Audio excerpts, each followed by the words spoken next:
Welcome to Penrose Learning, where we make understanding easy. You start by grabbing credentials and a working React project.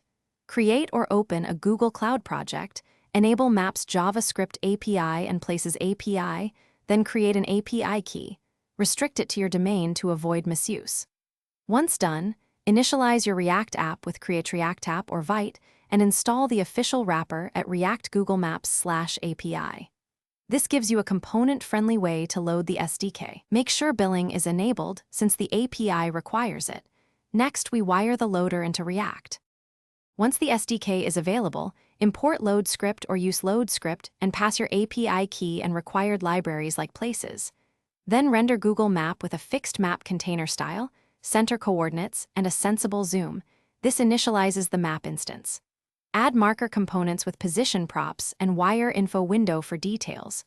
Use on load and on unmount callbacks to keep references and clean up. If you need search, use the autocomplete service. Connect its place changed event to update center and markers. Finish by integrating features. Wire autocomplete to form inputs, call directions service for routes, and fetch places details when a marker is clicked.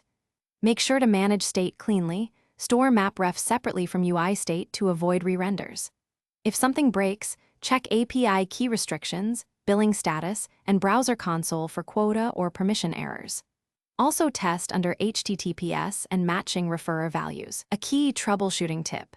Enable the Maps JavaScript API debug console and verify. Thanks for watching. If this was helpful, leave a like and consider subscribing. See you next time.